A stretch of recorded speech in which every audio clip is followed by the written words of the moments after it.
Yeah, Zach, that's fine.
Julian said on the chat.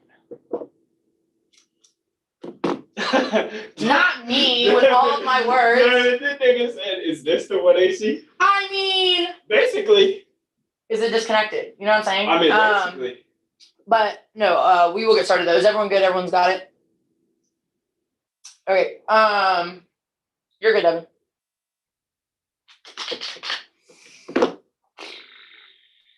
Okay, Devin's good. Cool.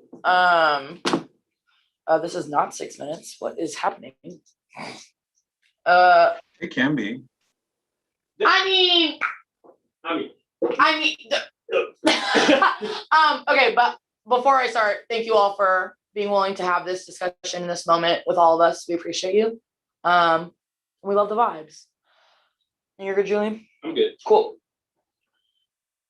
When we sit alone in the thick of wanting to be anywhere other than where we are, we remember that time. What we remember of them resides here, all of them. Here we skip down the yellow brick road again and again, hoping to find the same home and success it brought the niggas before us. Here we remember the loop and all the ways to close it, stories of redaction in the debate plantation, the black queen who told Uncle Sam that he could fuck all the way off, echo in our ears. The Falcon landed here not too long ago with more stories and strategies of resistance. They tell us to forget. They tell us that was then, and this is now, as if they aren't connected. Welcome to college policy debate, where eventually every fabulation and theorization is laid to rest. Resolution after resolution, we are told to forget those who came before us and everything that they taught us for the pursuit of arbitrary knowledge, the right knowledge, white knowledge, the effort to maintain normalcy or stasis in the name of preserving a model that privileges certain content, tone, dialect, and those who see debate as a multifaceted art form, spaceship, or home at the end of the yellow brick road has exhausted us. The Zoomification of debate has only accelerated this logic and desire for normal. Harney and Shakaitis in 21. Rather than talking about how to make things common, it's more the case that sharing is the default. It gestures less towards needing to find ways to collaborate and more towards the necessity of stopping the processes which have stopped us from collaborating and sharing. We have to find some other reason for doing what we are doing, because it is not because we are the best at it. It becomes clear that we are not the ones to sit in judgment, and this means we can practice nothing but open admissions and open promotion in the places where we teach. Service becomes the answer to all the anxieties about allyship in class, and service is debt, partiality, incompleteness in action. Debate rather should be embraced as a community, ideas, theorizations, rituals, all incomplete, strung together in chord. It's gathering in a small room to tell the most powerful jokes of all time. It's reminding niggas to say nigga with their chest or not at all. I wonder what the weather's like in Pittsburgh. Different seasons, a different rhythm, but different doesn't mean separate. Doesn't mean you can't share a Coke with your best friend at CEDA. Different process, and it's process over product, but it's better all incomplete. Sharing a walk around Ogden, different music in our speech, but we make it make sense. Speech after speech, they're all the same poetic in their continuation, but never done, never new. Harney and Shakaitis in 21.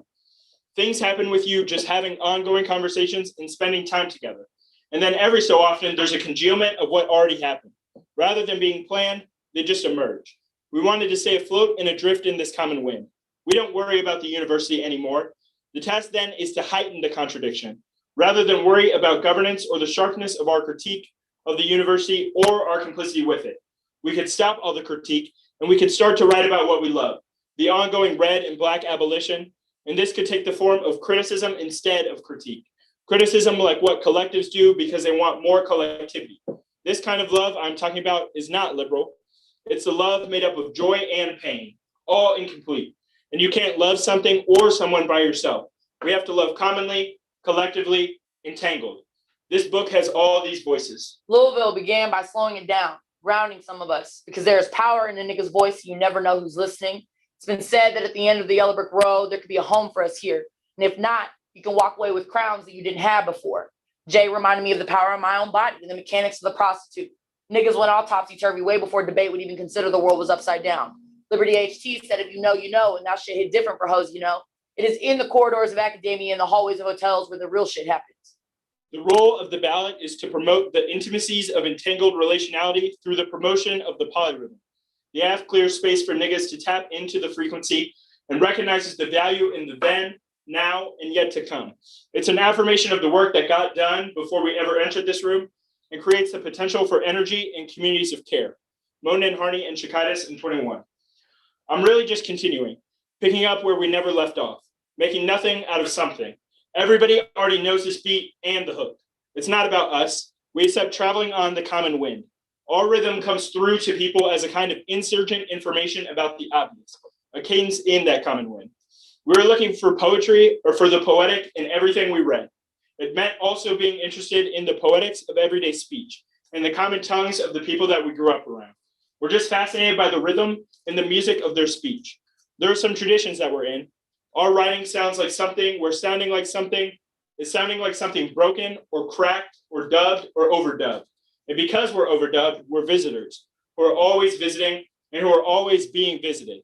Maybe there was no way for us not to sound like something, given the various places where we're coming from. Maybe we can also tap into some kind of poetic force. Then there's this other question of rhythm that has to do with the fact that our writing is a form of correspondence. The normal rhythm is predicated on proximate presence, on being there with the person. Most of the time, we're not there together in the same place, and we're not playing at the same time. There's all these irregularities.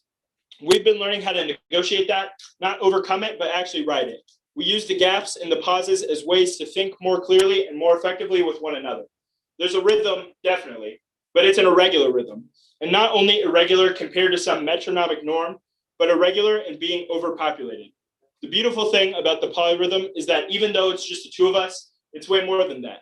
Our parents, our families, our partners, and the various children in our lives, but also all these other people that we're always working with, or that we're always working with and talking with and thinking with and reading with.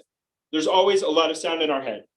And debate's refusal to acknowledge indebtedness is an active choice that tacitly endorses completeness. Being complete sounds cool and all on face, but actually fuck completeness because it is the grounds for racialized and gendered terms of order. Harney and Shakaitis in 21. Incompleteness reminds me in certain ways of how before you talked about debt, not as this crushing condition, but as something that in being unpayable is a principle of sociality. All those things we owe to each other.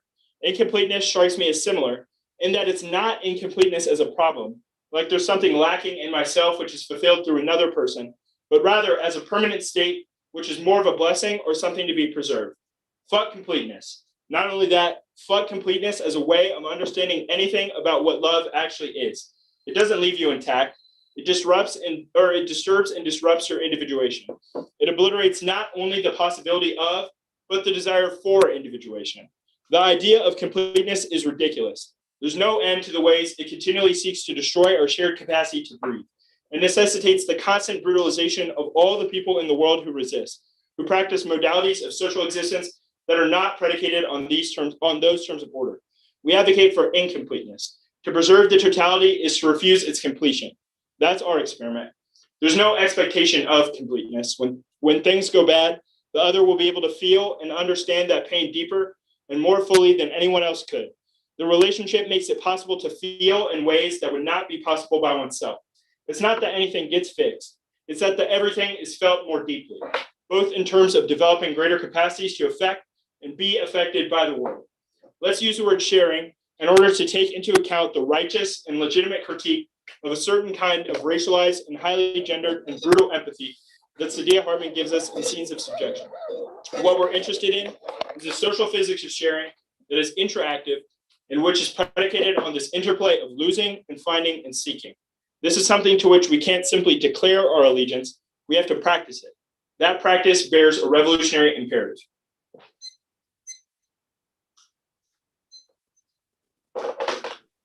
I'll go for cross-examination. Yeah. Okay. So you've said that the role of the ballot is to promote intimacies of entangled relationality through the promotion of polyrhythm. I guess, why is the ballot important for polyrhythm? Yeah, sure. So, I mean, I don't know if it's necessarily that like the polyrhythm can't exist without the ballot necessarily. It's more so about the way that the ballot sort of exists here. That's like sort of part of some of debate's inevitabilities, right? But How more does so understand? I Sure. guess, how does polyrhythm exist within the context of the ballot? Yeah, sure. So we say that there is this sort of like logic that says that the ballot should only signify certain types of acts, certain types of like representations or like existences in debate. We say that the way that we've talked about the ballot is one that says that rather than focus on projects of completeness or only on things that have, acts that solve solvable problems, it should focus on affirming or promoting one of incompleteness. Moden and Harney have this, or rather, that like there is a way that no one can ever truly judge the way that something is effective. And so in that, right, there is a question to be had about, incompleteness and the way that we teach and being okay with that. Okay. Incompleteness is good, is your argument correct? Sure. Okay. I guess, do you think that at the end of this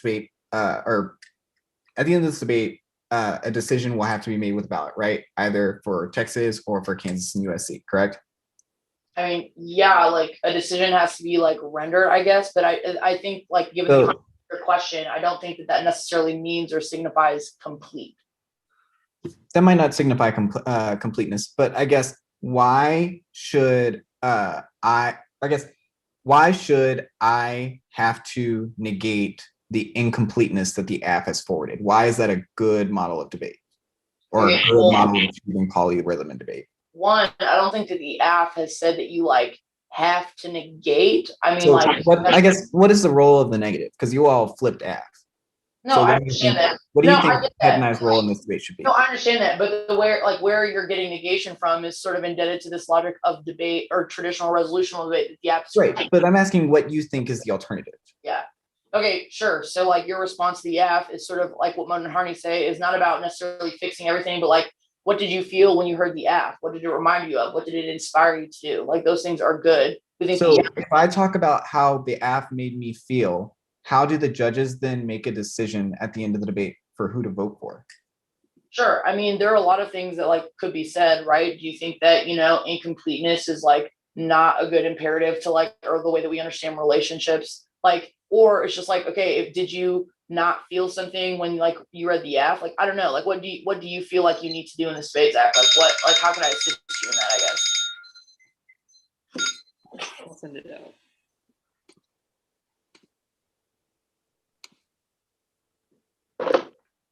Hello?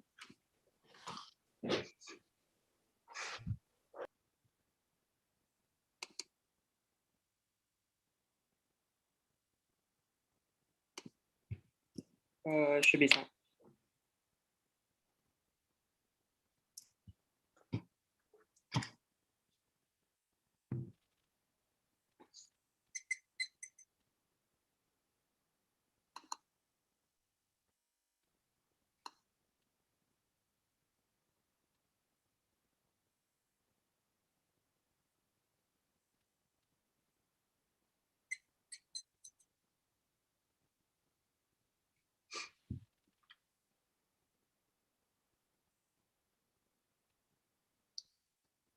let me know visually. That'd be really good. Cool. One. Sorry, one second, Julian. This computer is taking a second. Oh, yeah. All good. All good. Yep, we're cool.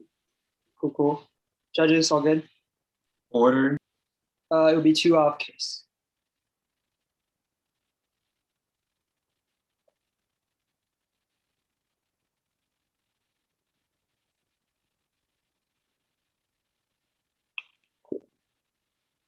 Zach will start in 10 seconds if no one says anything. Everyone's good? First off is the procedural. Our interpretation is that Black debaters should not have to negate Black community in their last debate ever. You should vote for Texas to send me to the finals.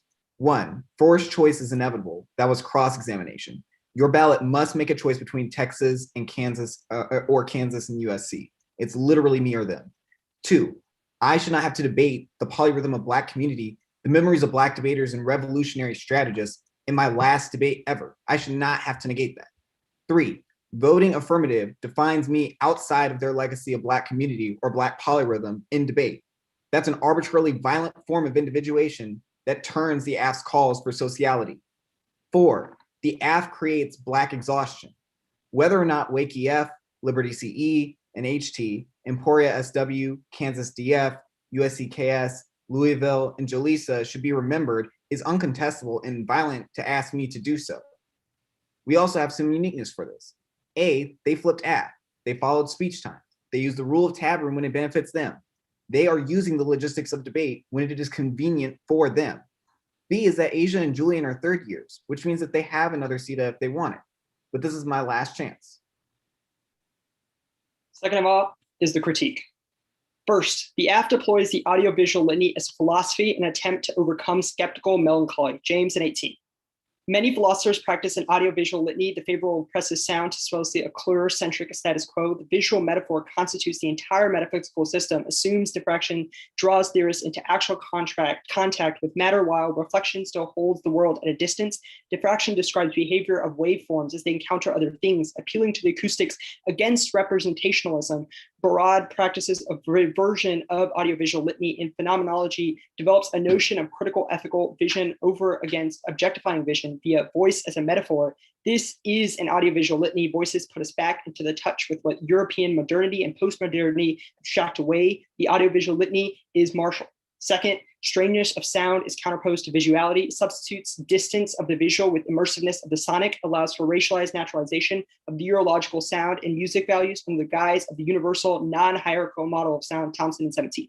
Strangeness is illustrated by contrasting an everyday ontology of objects that privileges sight and touch with the immersive sonic ontology of flow and flux. The contrast between an everyday and sonic ontology resonates with the audiovisual litany. Sound as flux is indebted to a particular European philosophical lineage, the desire to go cosmic through penurlarity or the sonification of all objects, modest entanglement with whiteness, masculinity, and Eurocentrism. Sonic flux generated by urological sound art is a specific ontological figuration. As many of the proponents of the ontological term, materialist ontology is predicated on the disavow of insufficiently materialist ontological approaches, resulting in the reestablishment of the oppositional categories. This impact turns case. The flipping of audiovisual litany is slight, that masquerades as liberatory but reproduces enlightenment abstraction that replicates anti-Black divisions of traditional European philosophy, James and 18. The audiovisual litany naturalized hegemonic conceptions of sound and sight, uses these metaphors for philosophical positions. As slight philosophers misdirect the source of the difference or distinction that they use the audiovisual litany to mark. The litany does not track the difference between sensory media or perceptual new materials of gestures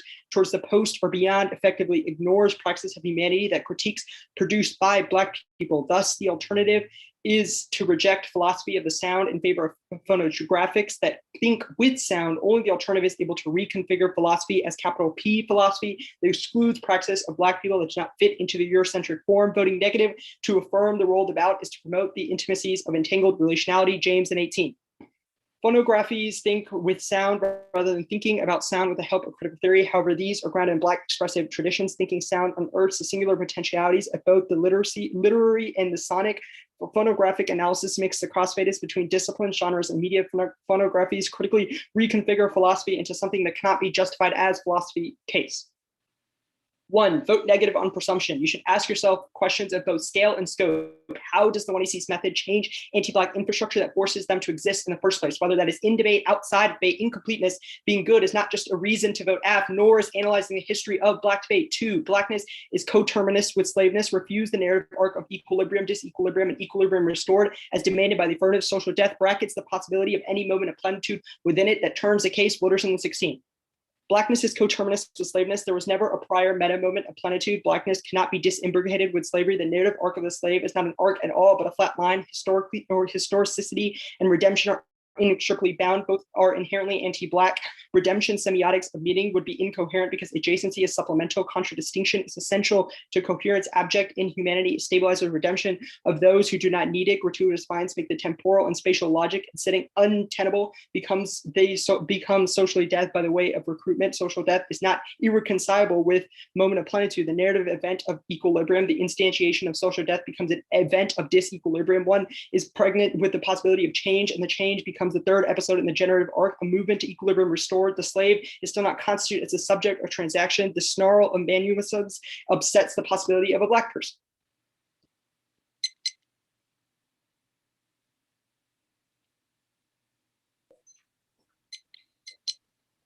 All right. You good? Yeah, Zach, you good? Cool. Yeah. Why is it true that you have to negate Black community in your last debate, Zach? Because the way in which the app has framed the question of what the role of the negative is. You said it's about how I felt about the 1AC. You said it's about what I need. I think that the way that this debate is decided is one that chooses either me from Texas or y'all from USC and Kansas. I think that the way in which the 1AC has forwarded a notion of community, tapping into the frequencies of how Black community and Black revolutionaries have constructed sociality within debate is something that I should not have to refuse. And I don't think that you have a method to resolve that tension. And I think that you will still, despite that, come up with a reason why I should lose my last debate ever in order to affirm the incompleteness of Black community. And I think that that's a violent model of debate. But why do you have to negate community? I think that the app has posited itself as clearing the space for niggas to tap into frequency. I think that the way that the negative can win about like incompleteness being a bad method or something like that, which was your example in the cross-sticks of the 1AC, requires me to, at some level, negate Black community, the examples of Black community that you've given throughout the 1AC. I think that if your argument is that I do not have to negate the 1AC, then it is your burden to provide a counterinterpretation for what the hell the negative is supposed to do, because I don't think you've done that. Okay, that makes sense. So it's just about us winning a different rule. Like you flipped AF. Okay. You flipped AF. Yeah. You have bought into you've bought into the strategies of Tab Room when it suits you. What is the You said we want this debate to be about Black sociality, Black community, the history of Black community, and we want to affirm that. We want Texas to be on the negative against us, and I think that that's pretty fucked up. Okay. The alternative. What does it do? Which one? The critique alternative, the James evidence. Yeah, the James evidence is essentially a pick out of your Moten evidence reference to sound instead of, for example, the visual realm. We think that we've read a couple of links that talk about how your ontologization of sound and focus specifically on sound in contrast to the visual as a metaphor that Moten Hardy talked about in the interview is something that's bad. I can simplify that a little bit more in the block, but like that's just the top level. Right, but what is the function of the alternative? What does the alternative do about those links? Yeah, so we think that we propose theorization of phonographies as opposed to sound as philosophy. We think that all of the links demonstrate that you create sound as a capital P philosophy that James critiques. Starting.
We stopped at 7. Just give me 1 sec to send it.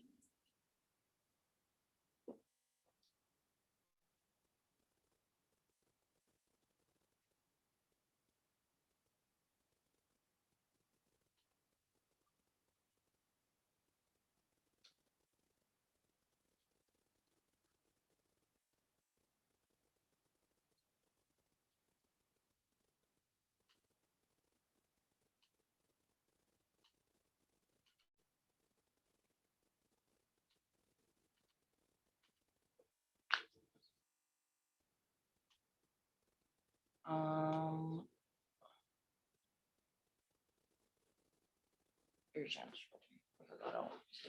Sorry, I'm not why the order is gonna be Case, send Zach to the finals, and then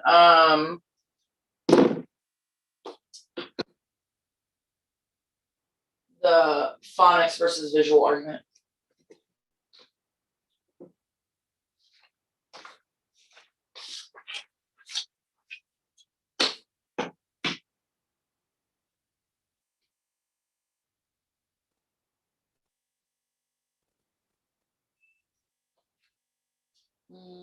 Actually, give me 1 sec.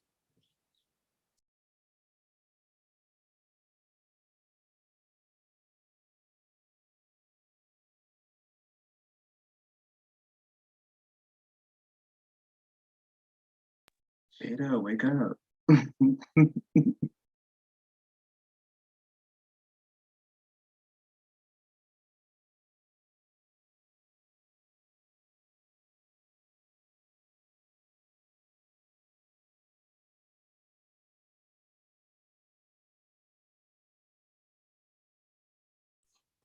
Uh, 7 or 6:45.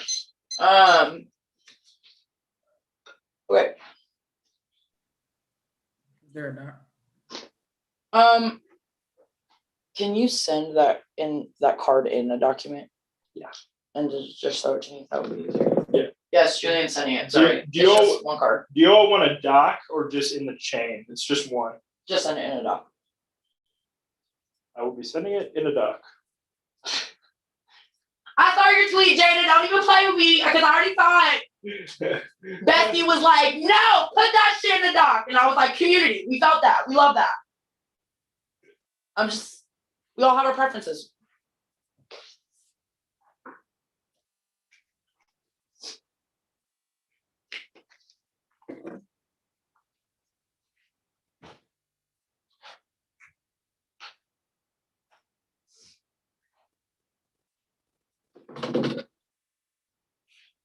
Should be set.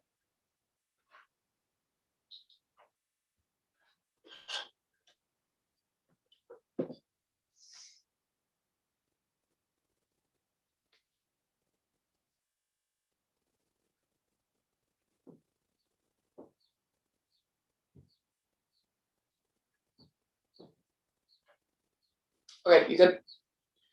Yeah. Can I just see it? Or are you? For sure, you're good. I didn't. Did anybody else get it? I didn't get it. You're good. I got the email.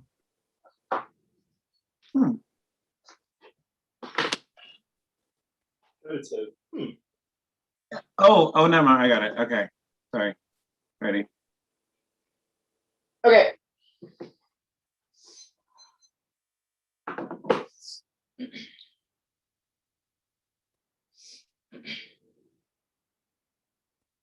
The Black radical tradition is an unfinished project we have all referenced and contributed. We are all part of debate's ongoing rhythm, contributing and taking as such in service of creating community. A crucial unionist argument they have no game on is the zoomification of debate and how it's complicated. The rhythmic potentiality of debate by accelerating distance between us, which means that the app is necessary to reclaim the polyrhythm from the drone-like status quo of online debate, rather than constantly generate new modes of connection and ways to relate. We should criticize and combat the barriers that prevent connection. Normative modes of competition and understanding the app as a good, what a good app is a barrier, is what we're talking about. The affirmation of the polyrhythm combats exhaustion from the expectation of always needing something new, while also centering indebtedness as a lens of our starting point for how we theorize what we need from moment to moment. Nigga solves exhaustion because it's about the what you have to give under the premise that there's a potential that someone can receive that and do something for themselves that isn't always able to be articulated or captures, which is answers both the first op and the second op. It begs the question of what did you feel? Did you feel anything at all? Solvency for the affirmative. The debate itself is going to look different. It's going to feel different for years. The way that we've decided debates and debaters' values off what they produce. Did we produce a complete theory, a complete material strategy? The absence of traditional notions of completeness. This debate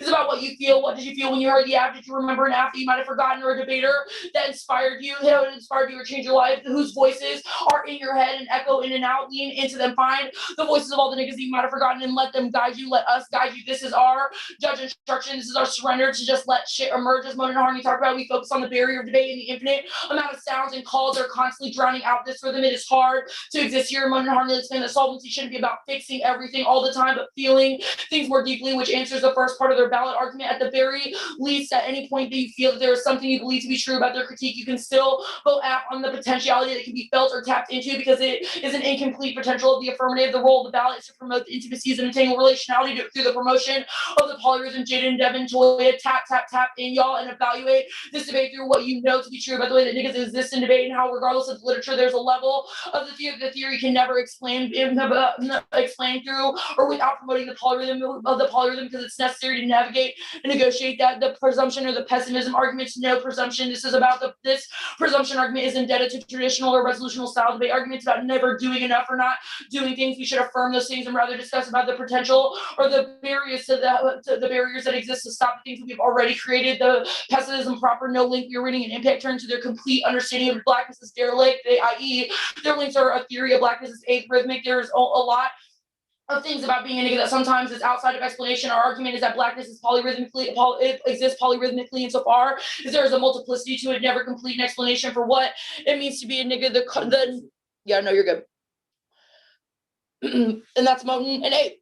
The blackness as always emerges nothing other than the richest possible combination of dispersion and permeability, and that it is the mass improvisation of the very idea of the human investigation is the best accompanied to vigilant remembrance of the commitment to the fact that blackness is present at its own making, and that all people who are called black are given in the presence in which that exceeds them. Ultimately, the para-ontological force that is transmitted its long train of life and death and performances that are concerned of black studies is horribly misunderstood and is understood as exclusive. Black studies might be the best described location habitually lost and found within a moving tendency where one looks back and forth, wonders how utopia came to be submerged in the intersection of the outskirts of the fierce urgent.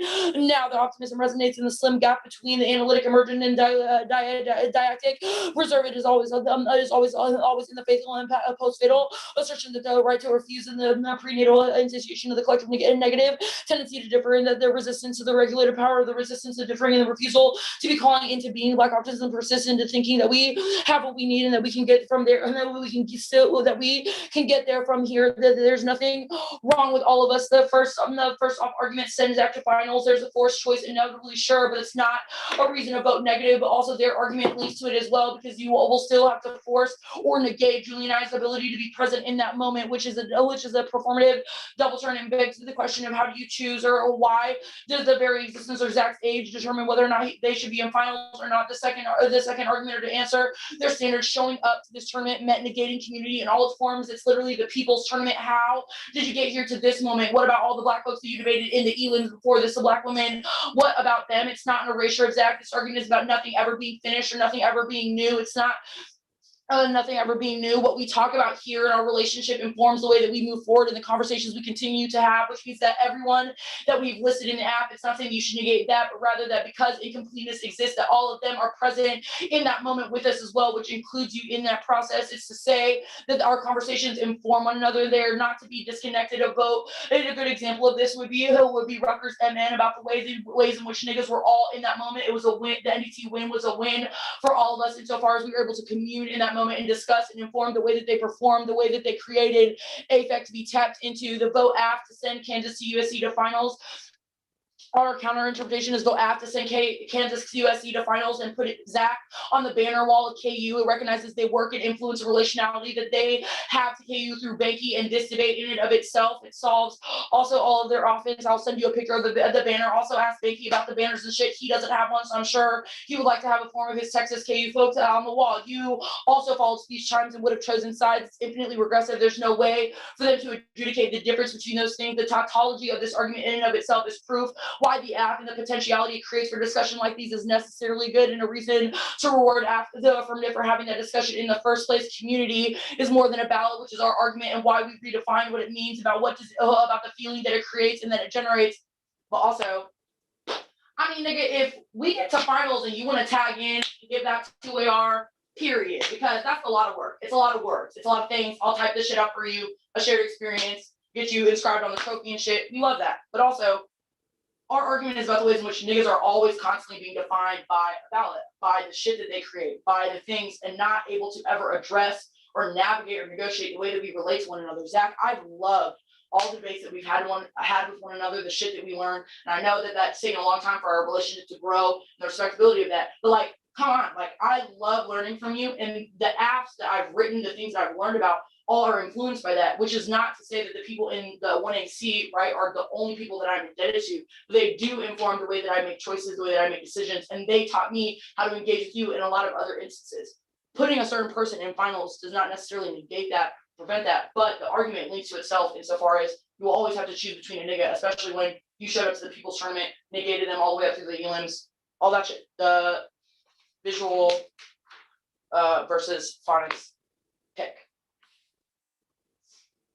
There's a no link argument, or rather a double turn argument. There's nothing necessarily visual about the 1AC insofar as visual is concerned. They have not defined what it means to be visual versus the phonic, etc. We have defined, or the way that we understand the polyrhythm is a way to understand a relationality insofar as the permutation solves it. The polyrhythm, it says that there's no one size fits all for niggas, which means that niggas need different things in different moments, which means that at the very least, the critique is a dubbing or a remixing of what the 1NC says insofar as maybe that we will consider pictures. There's also a visual or a visuality decided insofar as everything that we create or the way that the app talks about. This is the feeling part of the overview, because it talks about when you hear the affirmative, certain pictures or certain things come to your mind, you visualize different things. Those can produce different visual or things that you think about, things that you see in your mind. All of those things are good and something that the app has the potential to create, which is the framing argument about the very potentiality that the app has to create different types of affect is necessarily good without putting a cap or a limit on what that has to look like for different people, which is the permutation explanation. I'll do permutation proper now. We love the shared labor. We love it.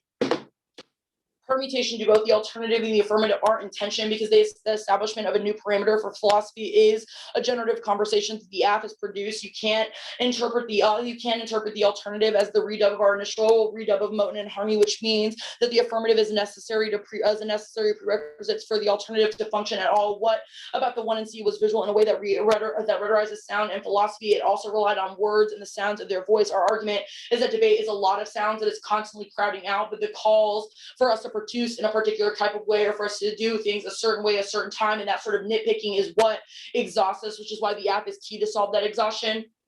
The last thing I'll say about both this off and the sends after finals argument is that there's a lot of exhaustion. It looks different for a lot of niggas, but like at the end of the day, only a conversation posed by the 1AC was able to address that. And absent a way that they can also resolve not voting against niggas or not being visual. Conversation at the very least created that. So yeah. Cool. Good. You good, Asia? Yeah. Okay, cool. First question is the permutation on the critique. What does it mean to combine these two methods? Sure. So our argument is that the 1AC was always already a sort of critique of one size fits all solutions, i.e. niggas need different things at different times, which is Moten and Hardy's argument about niggas not always being in the same place or being in different seasons, which is niggas need different shit, right? Our argument about the sound or the polyrhythm of the 1AC is not necessarily a quite literal, thing, right? But like we're all talking, the things that we say invoke certain images in our minds or certain sounds in our minds, right? All of those things, there's a potential for that visual component to come to fruition through the reading of the 1AC. Our argument, though, is that a sort of like one size fits all or just a blanket affirmation of the alternative does not provide or address that multiplicity or the ways in which Blackness exists in multiplicity in these different things. We think that the polyrhythm says that and recognizes because we need different shit, right? That it doesn't foreclose, right, that visual component, nor does sound, right? But also like the way that we are able to create those connections is really hampered by the zoomification argument. And so we think that a perm is the best way to resolve that without putting what niggas need in competition. Okay. That makes sense to me. The next question I have is on the Moden evidence that you've read on case. It says, quote, Black studies might best be described as a location habitually lost and found. What does it mean for studies to both be lost and found? Yeah, no, I think Moon and Harney are sort of talking about the way that, and this is a little bit about some of the evidence that the 1AC is also speaking to, but I think that the component about being lost and found is that there's a lot of just like, I'm trying to find the right word for it, but maybe there just like isn't one, which is sort of our point, right? Is that like the Black study, like it looks differently, it's always shifting, changing, etc., a part of a continued legacy or a project. If that's what you're asking, but maybe I didn't understand the question. Yeah, I was just asking, it's like, how does that shifting project become found? How does it become emerge? How does the sounds create it? See, that's sort of our critique about incompleteness, right? Or completeness, right? Is that sometimes what we receive from the F or receive from the things that we hear in debate or the reasons why we think those things are good, sometimes we redub those things and we create something for ourselves or for others, but sometimes those things are just shit that we sit with, shit that informs the way that we like address ourselves and sit within ourselves. It's not always something that we share, right? So, I mean, to say that we should always be finding or searching for like a perfect solution is sort of our argument about exhaustion, right? Which is also the sort of way that like the critique about sending exact to finals. There is no sort of complete way to resolve that, right? Because even if we voted or the judges voted negative to just send Zach to finals, there is still that question of exhaustion that's created for the other Black people in the room insofar as they also have to be rejected, which is why the app says that in the polyrhythm, we were able to sort of reconcile the way that the community is being pit against each other in traditional debate norm, since we've all can, like, to some extent have participated in those norms, right? We've said the ballot should mean something different, so signify different. We've provided an alternative way to approach that sort of recognizes the people in this room for the shit that they do and the relationships that we have to one another, which is good. We'll take prep.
4:30 left.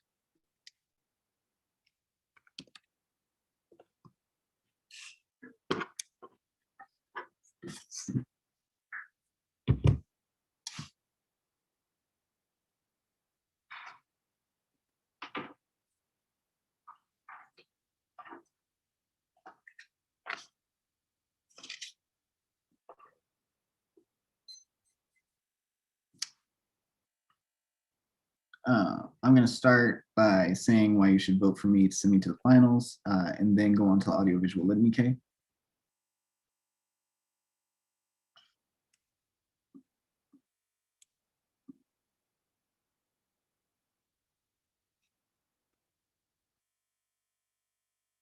Is everyone good? Actually, hold up. Is the perm in your speech too on the K? The perm on the audiovisual litany K, the perm on like the Moten card, or which perm? Like on the K.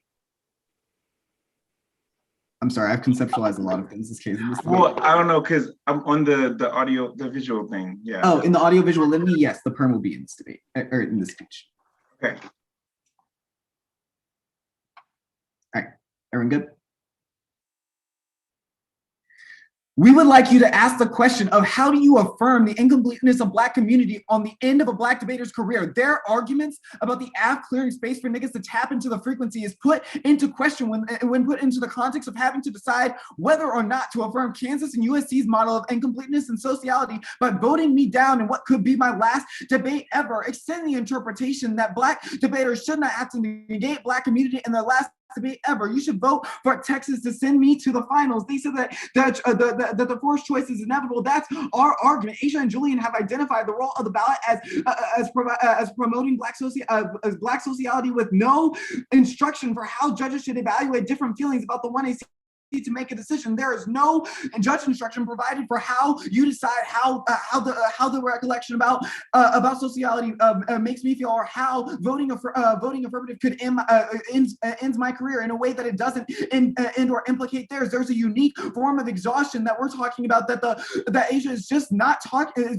grappling with in the 2AC. I'm talking about how this is potentially the end of my debate career. All of their arguments about how they would put me on the KU banner, or how niggas are voted down inevitably, is not responsive to the argument that debate. We don't think that debate is bad, but that the app shouldn't get to shotgun Black relationality and force the negative to figure out what to do with it, and B, that ending my career is uniquely different from theirs. They're both juniors and they've conceded that defense. Also, it's offering to put me on the banner at KU is a bad faith invitation, because being top seed or in the semis gets you on the banner, which means that they already have two anyway, and we get to go to the finals if you vote affirmative. There's only voting affirmative only prevents me from going to finals, whereas they get to have their glory moment. Asia won CEDA last year. Asia's had their moment of glory. I haven't had that opportunity yet, and I think that it would be a great end to a culmination of 7 years that I've been participating in this activity forming community. If you agree with Asia's characterization that the way that I debated, the way I participated in this community, the way that I formed sociality with you all is one that is good and should be affirmed, then you should vote negative to send me to the finals. They said that voting neg results in them getting rejected. I've already answered that. I've already answered the argument that there's a distinction between voting negative and voting affirmative in terms of the potential for a future debate. But our argument isn't that voting Black people down is violent. It's violent that the affirmative calls shotgun on Black sociality and then expects the neg to figure out to do what's next. We think that debate can be a site for crafting different stratagems of resistance, and that discussion can be a form of sociality in and of itself. Moten and Harney don't disagree. Don't see that disagreement or discussion is a bad mode of creating sociality. However, when the affirmative has simply said that sociality, Black debate, remembering Black debaters, and listed off a bunch of different examples of Black debate that we should remember that we might have forgotten in the era of Zoom is good, it leaves the negative no room to really do anything. How can voting affirmative ever speak to my needs or your needs as judges, as Black folks watching this debate? How does it attend to how you you feel about the 1AC or the production of the 1AC. The 1AC is a bad faith invitation because it says that they present the 1AC as an invitation to sociality. But the truth of the matter is that the 1AC is not an invitation to sociality. The 1AC is maybe an invitation to discussion, maybe an invitation to have some interesting discussion, talking about Zoom, talking about the ways in, talking about the history of Black debate. But at the end of the day, it's always a deployment to get a ballot. They have shotgunned from jump that Black sociality is their argument. In order to vote neg, the only description of what the negative is supposed to do to get the ballot is to negate that, to say that there's something wrong with that, to say that we should do something different. Our argument is that that's a violent model of debate because it forces me to lose in my last debate ever to Black history, Black sociality good, which means that their Black sociality and affirming that Black sociality can only be cohered on the end of my debate career, which is not something that they face. That's a unique form of exhaustion that they're not answering. It is exhausting to be a chemical engineering major at the University of Texas at Austin. I don't know if you've been keeping up with shit, but like we just had a report come out about the racist history of the Eyes of Texas and how it was just affirmed as being continued because Black students used it to protest racist practices at the university. In my degree plan, I'm struggling to figure out all this theory to provide these uniquely engaging debates while also keeping up with my homework. I never got a C in my life until I started college. And that's because managing all this shit is exhausting, quite frankly. And I think that it's bad to force me in the position of saying Black sociality bad in my last debate ever as an affirmation of Black community. I don't think that that's a good model of debate or something that should be affirmed. I also think that it's a form of individuation that Moten and Harney would criticize because it posits the affirmative as being the gatekeepers of what is and what isn't sociality. Because at the end of the debate, whether or not you think Black sociality is good or not, the affirmative, whether or not you think that the negative has provided a model of sociality, the affirmative's already said it's good. There's not a reason not to vote affirmative. They said that we would have chosen sides. Yes, we would have flipped AF. We wouldn't have chosen to negate. We wouldn't have chosen to negate Black sociality. They said that they've learned from me. I appreciate the shout out and you pushing me to reformulate how I think about debate and how I think about argumentation as well. But I think that those discussions are in and of themselves or their own form of sociality. I don't think that I should be forced to negate Black sociality as the standard of creating that. The permutation argument on this flow first is that it makes no sense. This ends my career. Being put on a banner at KU solves none of the offense about being a Black debater at UT and still forces my time to be completed. The counterperm solves. We'll put. Oh, never mind. Forget that one. But second is that typing out a 2AR for me to read in finals is paternalistic and a form of individuation that turns all of their sociality offense. A, it doesn't solve any of my offense about this being my last debate ever. And B, it's paternalistic to invite me to debate and then say that I have to read it typed up because it presumes that I can't give my own speech or that their version of that typed up speech is the best version of that speech that would be given in that moment. And that the only way for sociality to be had is via their interpretation of what that 2AR should be, which is a form of individuation that Moten and Harney have explicitly critiqued. In fact, voting negative to send me to finals holds incompleteness better than voting affirmative because voting affirmative it ends my career. Voting negative doesn't end anybody's. The audiovisual litany critique. I don't have to do a lot here because they've conceded a lot of the pick framing that was made explicit in the cross-sex of the 1AC. They've conceded that the alternative is a pick, which means that it's AF minus the prioritization of the audio over the visual, which answers the permutation because it doesn't make any sense and also demonstrates that all of their arguments about why they see that we should focus on the audio over the because the visual is prioritizing the status quo are only links to what our argument is. The James and Thompson link evidence that was read in the 1AC is an explicit criticism of focusing on the register of the audio over the visual because it assumes some strangeness or newness or inventiveness that is located solely in sound that is not located in the visual. Our argument is that is part of a broader audiovisual litany that attempts to ontologize and theorize as capital P philosophy what sound and visuality ought to and should be as a mode of how we should engage the world. We think that is violent because it sets up a standard of what is the correct sound, the correct way to be. We think that the Moten and Harney and Shikaitis evidence that they read in the 1AC 1AC provides the correct alternative, and we think that the James evidence agrees with it, but we think that their performance of prioritizing in this round the audio over the visual recreates the audio and visual as capital P philosophy that creates a gatekeeping mechanism as to what counts as true sound, i.e. they force phonography as the alternative to be forced to the sidelines in favor of their own individualized performance of prioritizing the audio over the visual.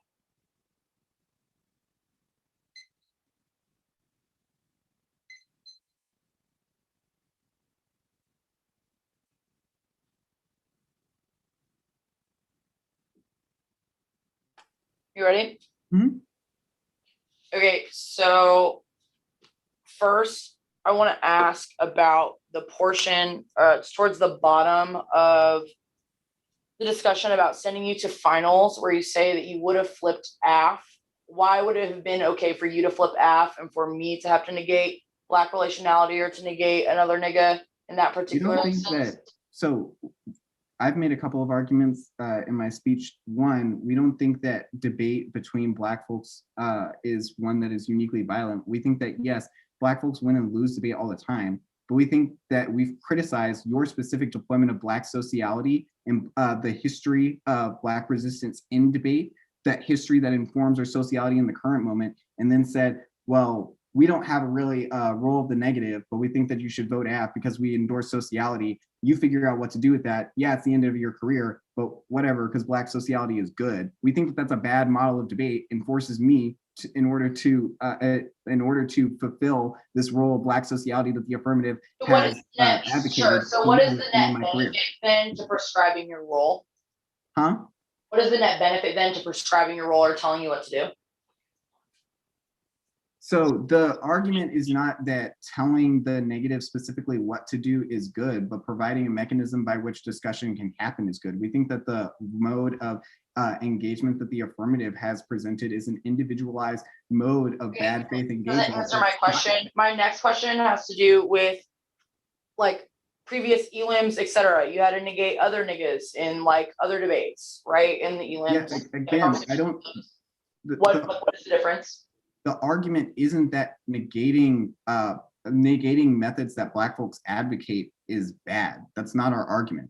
The argument that being forced to negate Black sociality and to affirm Black sociality through the end of my debate career is a bad model of debate. You don't think that there's a reason that I should lose because of the history of Black debaters that you've listed off? I'm confused as to why that is simply like the only part of the app, because you're focusing on like all of the poetics. I don't know why you have to negate the poetics, especially because the existence of the critique, right? Like clearly there's something that you've said, you've negated the particular part of the app about like phonics or whatever, you've engaged that. So I'm confused as to why there was like a forcing of you to negate the other form of relationality. You have made an alternative critique. You've said that and you've done it anyway. No one forced you to do that or not to do that. So like this is what's not making sense to me. So there are a couple of things. One, we've critiqued particular moves that we think that y'all have made throughout this debate, i.e. your move to prioritize the audio over the visual and the 2AC on the audio-visual litany critique. The audio-visual litany critique in the 1NC didn't really have a link. It only had a link after the 2AC when you made that move. Two is that we think that we should try to engage you. I'm trying to win this debate just as much as you are, but we think that ultimately the way that you win this debate is by winning that Black sociality is good. And I think that it's fucked up to vote me down because Black sociality is good. Interesting. Okay, I have one more question actually. What is visual? So the audio-visual litany doesn't define what's visual, but talks about how the prioritization of the audio over the visual is bad. Well, we think that the 1AC, we think that you in the 2AC have defined audio. We think that you in the 2AC have made a move to define about the audio. The 1NC doesn't define audio or visual, but says that people have made moves to prioritize one over the other. I'm gonna start prep real quick.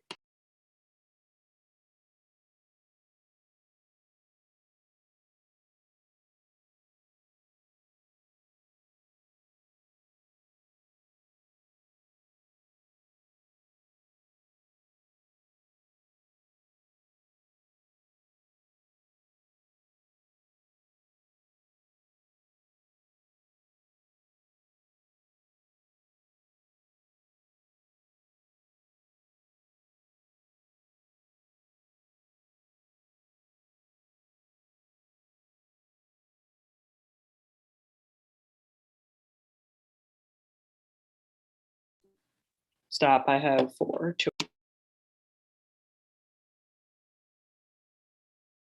There are no cards, or I'll wait for Jim.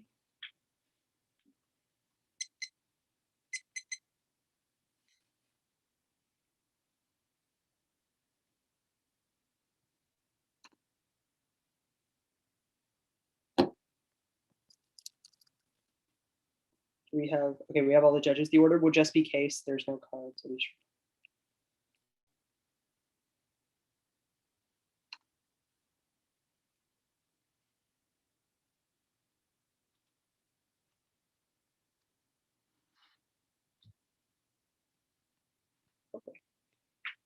Can I get a thumbs up from everyone when they're ready? Cool, cool, cool. Okay, yeah, I'll wait.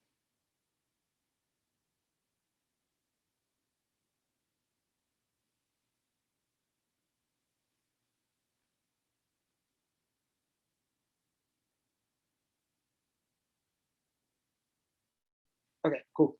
I'll start in 10 seconds if no one says anything.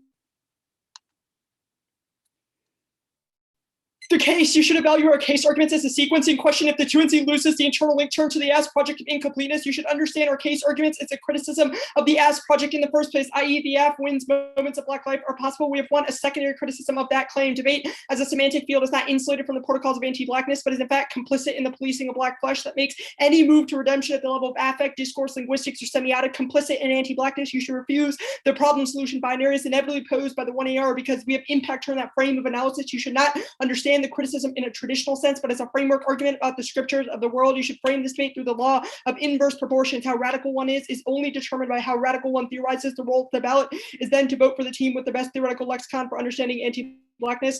This comes second to our procedural argument, but all their arguments about how this debate is about alternative forms of sociality or moments of social life that slip through the crevices of civil society reveals a grammar of optimism within their analytic, which is exactly what we've impact turned. It assumes they've accurately analyzed the world as such, and a risk of a link argument directly implicates the absolvency and turns the case. There's an equilibrium. This debate operates through a tripartite redemptive arc whereby social death is marked as a moment of disequilibrium, social life prior to transgression as marked by equilibrium, and the af marked as a return to equilibrium that completes the arc. The move to restore equilibrium is only made possible by forcing Blackness to undergo structural adjustment, which has an external impact of maximum captivity. That means you should not evaluate the af on the basis of whether the method is valuable, but how their insertion of their research implicates our relationship with Blackness. Any argument on behalf of the 1AR about how debate has the capacity to do anything more than analyze Black suffering illustrates a flinch in their analysis. The assumption that Blackness could ever be disentangled from slaveness is exactly what we've impact turned. The framing issue is that there exists no corner of the world that is insulated from the protocols of anti-Black policing. The assumption that the af can carve out a space for quote feelings as per the 2EC overview is exactly what we've impact turned, because libidinality intercepts the capacity for Black social life to exist within the academy in the first place. The af's assumption that its insertion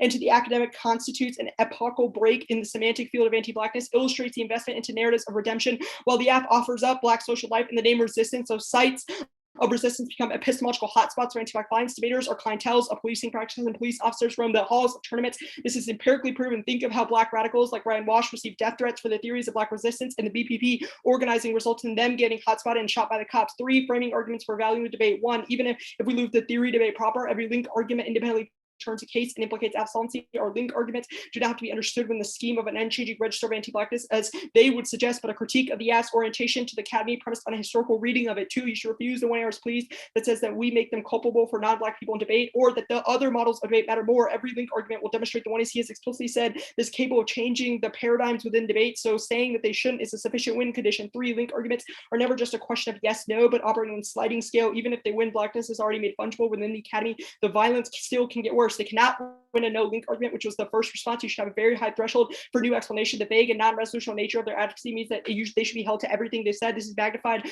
by the 1AC. Is just a rereading of Black debate. We have a couple of number of quotes that demonstrate the move to redemption. 1, the 1AC says, quote, the af clears the space for Black people to tap into the frequency and recognizes the value in them now and yet to come, unquote, which assumes the capacity for the af to create and carve out a space within debate for Black people to do their own stuff, which ignores how libidinality intercepts that capacity. 2, the 1AC says, quote, it doesn't leave you intact. It plays you, undermines you. It disrupts your individuation. It obliterates not only the possibility of, but the desire of individuation, unquote, which assumes the capacity for Blackness to rupture the protocols of civil society in some way. 3, the 1AC says, quote, we can practice nothing but open admissions and open promotion in the places where we teach, whether elementary schools, university, or art academies, unquote, which assumes the capacity on behalf of Blackness to disrupt protocols of the academy through acts, radical openness to the fact of Blackness is coterminous with slaveness even within the academy. 4, the 1AC also says, quote, it gestures less towards needing to find ways to collaborate and more towards the necessity of blocking and stopping practices, stop from collaborating and sharing, unquote, which assumes some form of agency on behalf of Blackness to block or stop the semantic field of the academy. The mode evidence is the only other response, which I'll answer here. 1, Black optimism is built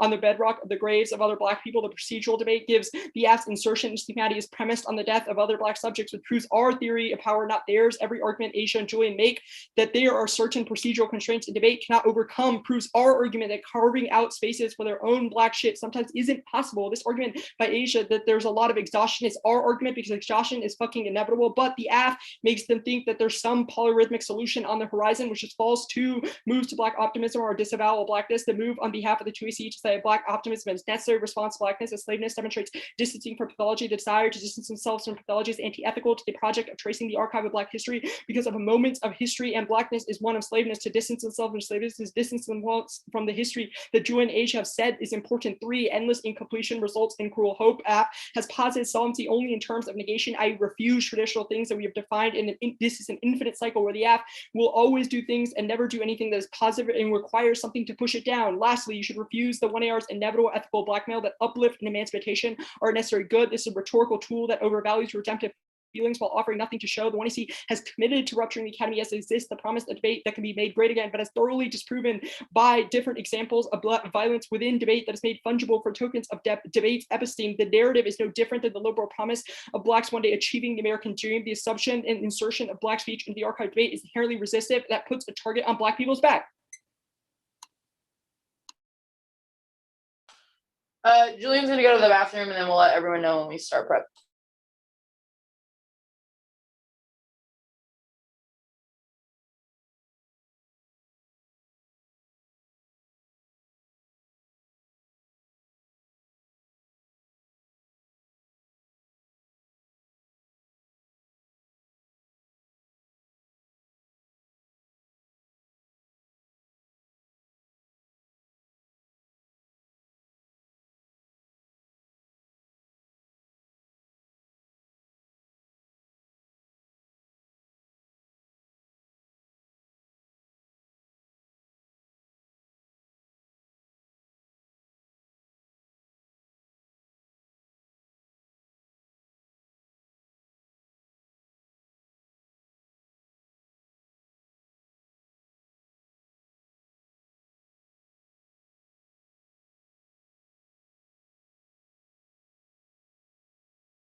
Starting 6:45 now.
Stopped it at 3.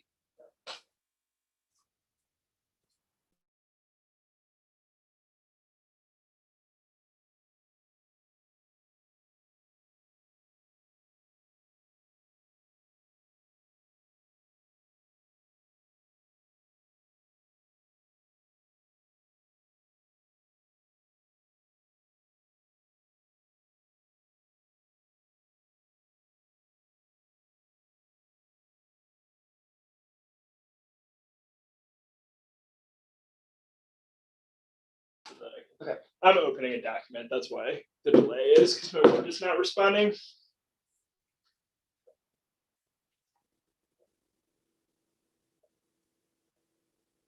Okay. Let me get this document all set, and then I'll be good.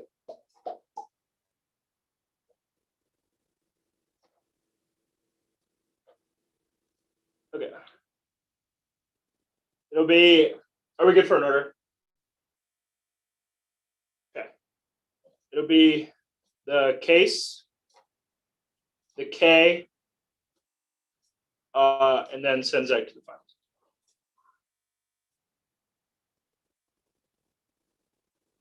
finals. Could you give me that one more time? Yeah. The case, the K, and then sends out to the finals.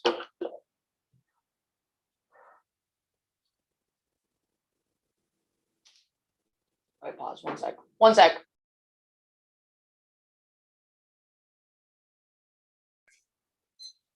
$2.45. That's what I thought, but I just wanted to clarify. Got you, Nick. I got you, Nick. I got you, Nick. This nigga's got me in the 1AR.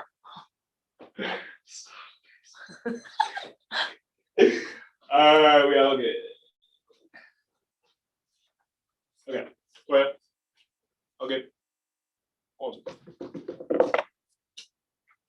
I'll start in like 5 seconds. I said a verbal interruption.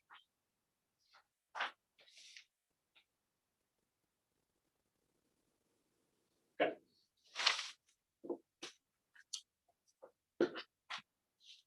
Crucial uniqueness argument they still have no game on is that the zoomification of debate is complicated. The rhythmic potentiality of debate by accelerating the distance between us, which means that the app is necessary to reclaim the polyrhythm from the drone-like status quo of online debate or exhaustion impacts to frame the debate. They've performatively indebted themselves in opposition to indebtedness by affirming that niggas need to generate something unique or new, which causes fatigue because it means that niggas only have to produce and are only valued for that production part and parcel with debate's logic of separation. The idea that we must situate app and in opposition to each other, which should be an impact turn to their performance role develops to prefer the polyrhythm by surrendering to what emerges. The app says tap in, that we are constantly working and reworking the work that got done. So the only way to energize is to explore the frequencies between us, looking to the past and move forward. If you felt something during the one you remembered a debater that you had previously forgotten or an app that you were working on, then that demonstration that the affirmative solves line by line the sequencing question stuff doesn't make any sense. They have also participated in a rhetorical move within anti-blackness by performing the alternative, the theoretical lexicon stuff. We meet this stuff because we have a better theoretical lexicon for understanding blackness, but this is the attempt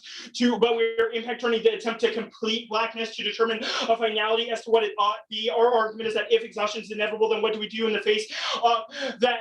What do we do in the face of that exhaustion? Which is why you should prefer permutation to both. It's best because when if you find polyrhythmic textures within blackness, it can be true that civil society positions blackness as nothingness, but there's a difference between what civil society says and what blackness is. Their theory is arrhythmic in that it sees blackness as nothingness, but the app is key to reclaim the social life within social death as a form of seeing black, instead of seeing blackness as objective vertigo with or polyrhythmic understanding of blackness. Narrative equilibrium link incoherent because we do not complete the fucking narrative arc. We say it's incomplete. Flinches are inevitable. The Carvetta speaks for feeling link is a joke. What? Niggas don't have feelings. If this is the alternative, then it's bad because you feel shit, you feel sad, you feel happy, you feel despair, but they would disavow those feelings as flinches, which causes the internalization of psychic violence is an offensive reason to vote for us. Voting negative doesn't do anything about the Ryan Walsh example where impact turning the link argument, yes, no, framing the fact that violence can get worse proves that there's negotiations within Black life. First example, libidinality does not overcode that in a debate between niggas and about niggas. Second example, answered above or below. Third and fourth example, you can group because we're not saying that we should disrupt the academy. We're saying that we should disrupt our internalization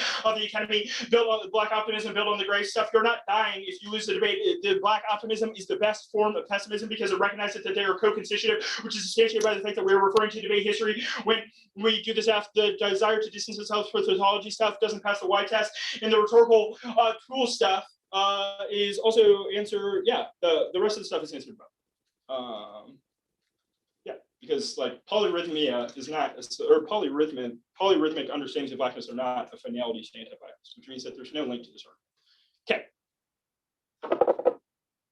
One, no link to visuality and phonics of the Aflac definition. There's not a way to describe. Sometimes it's not a sound. Sometimes it's not something you hear. It's or an auditory dub. It's something you feel. So saying sound exists is not saying the polyrhythm is only sound, which is how you should do permutation. Do both. There's a conceded visuality DA that the visuality cannot be the only component to which we analyze blackness. It works for niggas sometimes, but also when somebody opens up a textbook to a picture of Emmett Till and starts crying because there aren't words for the horror that you feel in that movement, you can't say that it should solely be contingent on visuality because because that's a form of trauma porn. The alternative isn't a pick because it has explained what the alternative does differently or what they are picking out of, to the extent that it doesn't do the affect solvency deficit, saying the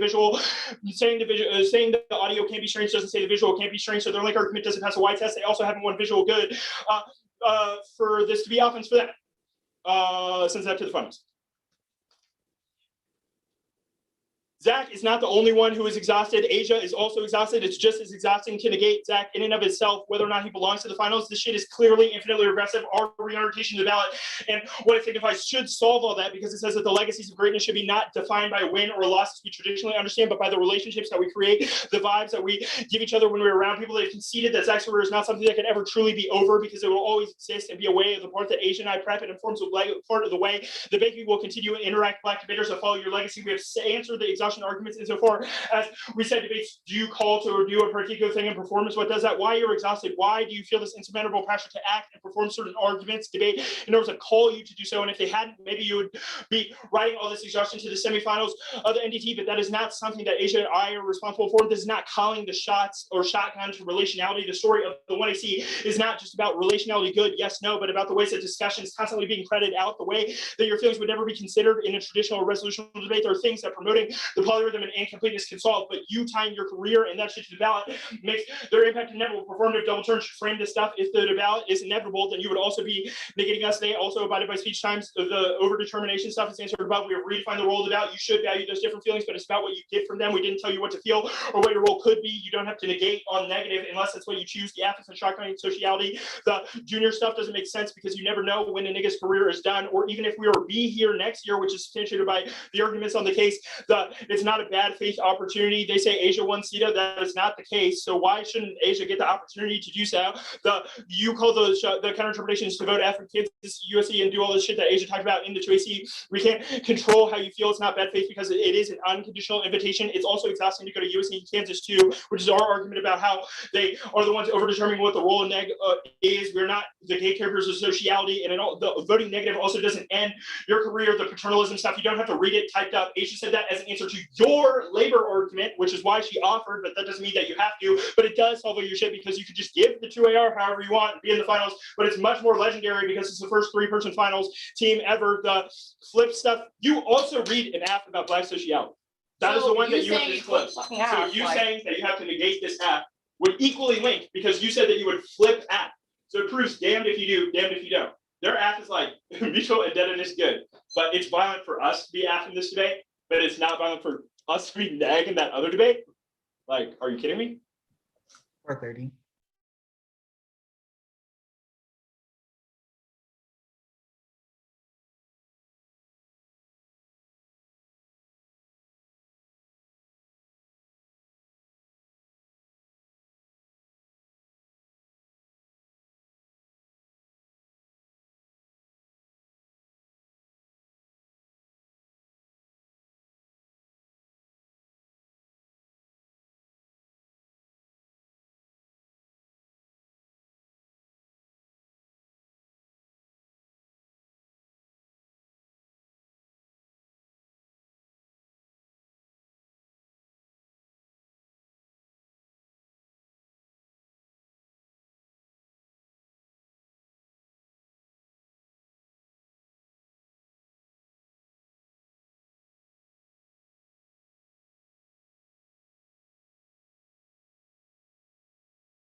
It's just going to be the flow where I say why you should vote for me to send me to the finals.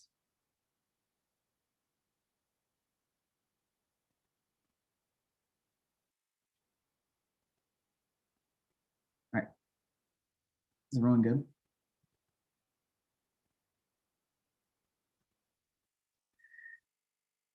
The 1 ER was pretty good on talking about how debate is inevitably exhausting for black folks, but that is not responsive to two arguments that I made in the 2NC. First is the individuation to say that their model that their deployment of sociality without any role for the negative is a form of individuation where they get to call shotgun on black sociality and weigh it against any argument that the negative makes. Demonstrated in this debate by how any argument that we made to why why you should vote negative or not vote affirmative at the very least was framed as an assault on black sociality on both the audiovisual listening critique and the pessimism academy stuff on case. And second is that if incompletion is good, then you should vote negative to send me to the finals, because the only way completion happens in this debate is if you vote affirmative, because it literally completes my competitive debate career. Julian does not say one word about this. The only thing that provides a semblance of a response is the argument that that my legacy will live on after I've lost and after my debate career is ended. I know that my debate career is going to have to come to an end at some time, but the idea that my debate career has to end and the only way that my legacy in debate can live on is through voting me down because black sociality is good is messed up and provides an individualized notion of what sociality is that is counter to what Moan and Harney are saying should happen. Extend our interpretation that black debaters should not have to negate black sociality as in their last debate ever, which is a key uniqueness argument that was conceded. They said that I'm not the only one who's exhausted. Yes, but I'm the only senior in this debate, and that has not been accounted for by the affirmative. Yes, exhaustion is inevitable and experienced differently by different subjects. However, the argument that I'm going for is that all of the work, all of the labor that I've done, all of the things that you think contribute to my legacy in debate, all of a sudden come to an end for the sake of black sociality by voting affirmative, which is a unique form of exhaustion, and forcing me to have to come up with a reason why black sociality is bad or shouldn't be affirmed by Kansas in order to justify me continuing debate is one that is uniquely exhausting. Anyways, if they're right that the question of exhaustion is infinitely regressive, all it means is the app doesn't have any offense on this flow because that's their only offense in the 1AR, which means that there's only a risk of the individuation to set and the completion to set. Now the uniqueness argument on the case that zoomification is causing individuation in the status quo is not our fault, nor is it a reason that we should lose. Their arguments that we blame them for the exhaustion that black folks experiences applies equally to them because they blame us for the zoomification of debate. There's no reason that I should have my career ended because zoomification makes black sociality difficult. There's not a justification that the affirmative has given for why this is a good model of debate. Speaking of a model of debate, they have not provided a way for you to evaluate what the role of the negative is. All they've said is that traditional modes of debate don't allow me to talk about how I feel about what the 1AC said. One, that's not true. People make arguments about affect or how they feel about the 1AC all the time. Two is that there's still not a role for the negative. All they say is that normative modes of debate, or me always looking to try to negate the affirmative is an investment in normative model of debate, always puts the burden on me to define what the hell to do with the app saying that black sociality is good in the 1AC. Remember, they inserted their celebration of black sociality and memories of the history of black debate into a competitive space with no role of what the negative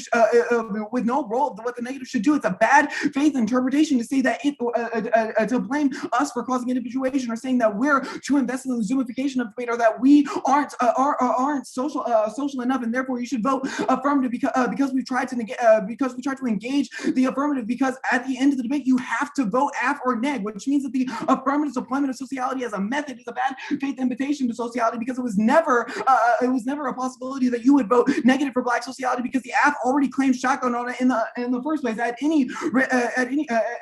anything, there's only a risk that voting negative is able to solve it better because at least there's a possibility that Asia and Julian could debate in the future. There's not that possibility for me, which means that their argument about we don't know when our careers will end is a non sequitur, because even if you don't know whether or not your debate career will end, there is a finality or completeness to this speech that I'm giving right now. If you vote affirmative, they said that we read mutual indebtedness on the affirmative, which causes the same impact. That's not true, because we've provided a method of mutuality between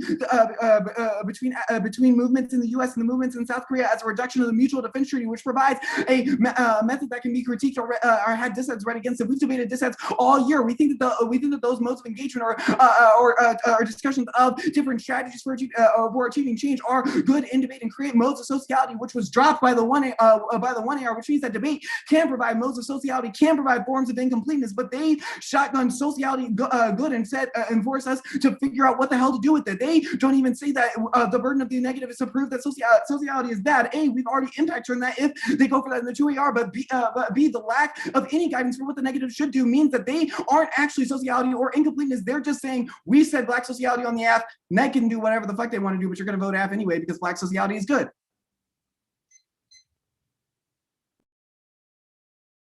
Starting.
Okay, we paused at like 1:30. I had to pee like so bad. One second.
starting again, sorry.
Is everyone ready?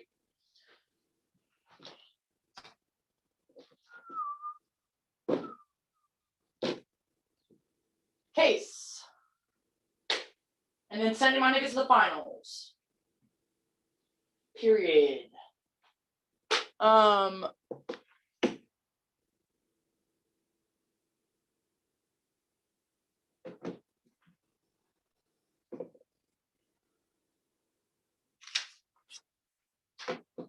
And then on a similar sentiment, thank you all for judging the labor that went into this debate. I appreciate all of you sharing this, dialoguing, educating, and all that shit. And I do mean that genuinely. It's been great. And we only have 6 minutes left, kind of. Okay. Everyone good? Anyone not good? Is there order? Case and then send my niggas to finals.